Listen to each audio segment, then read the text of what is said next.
Assalamualaikum warahmatullahi wabarakatuh. Perkenalkan, nama saya Diki Abdul Fakih. Saya dari SKC 18 1 atau Sistem Komputer Sore.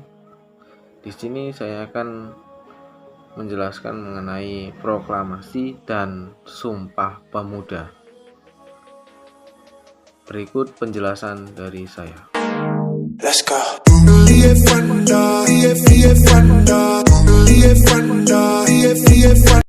Oke, selanjutnya saya akan menjelaskan mengenai proklamasi.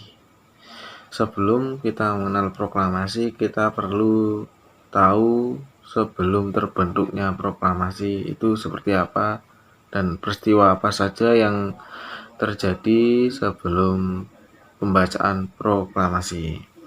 Yang pertama, terjadi peristiwa Hiroshima dan Nagasaki dibom berturut-turut pada tanggal 6 Agustus sampai 9 Agustus 1945. Kemudian pada tanggal 12 Agustus 1945, Indonesia dan Jepang bertemu di Vietnam, kalau nggak salah.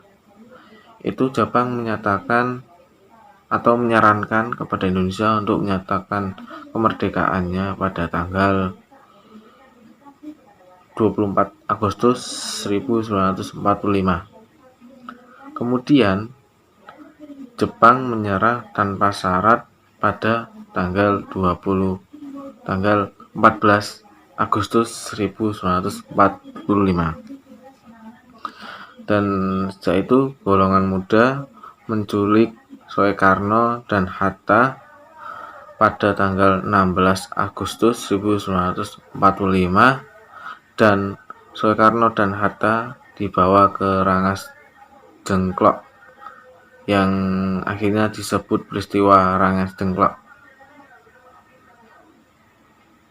Kemudian pada tanggal 17 Agustus dini hari, golongan muda disaksikan golongan tua merumuskan teks proklamasi. Kemudian pada tanggal 18 Agustus 1945, sidang PKI mengesahkan Pancasila dan Undang-Undang Dasar 1945 dan memilih Presiden dan Wakil Presiden bangsa Indonesia. Dan itu seputar mengenai proklamasi sebelum terbentuknya teks proklamasi dan sesudah teks pembacaan proklamasi. Itu peristiwa terbentuknya proklamasi.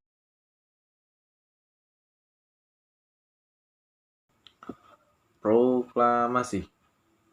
Kami, bangsa Indonesia, dengan ini menyatakan kemerdekaan Indonesia. Hal-hal mengenai pemindahan kekuasaan dan lain-lain diselenggarakan dengan cara seksama dan dalam tempo yang sesingkat-singkatnya. Jakarta, hari 17 bulan 8 tahun 05, atas nama Indonesia, Soekarno-Hatta.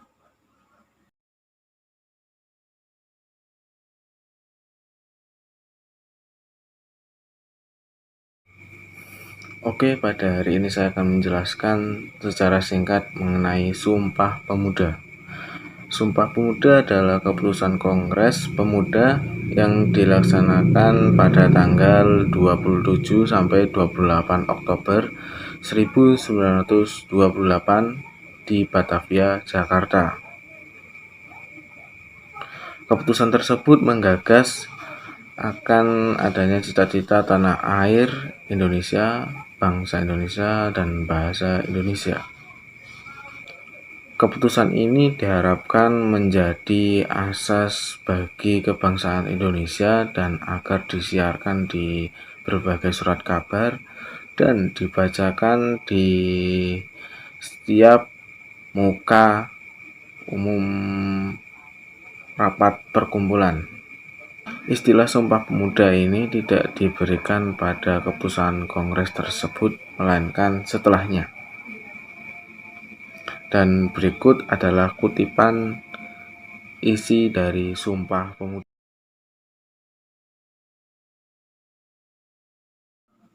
Sumpah Pemuda. Kami putra-putri Indonesia bertumpah darah yang satu, tanah air Indonesia.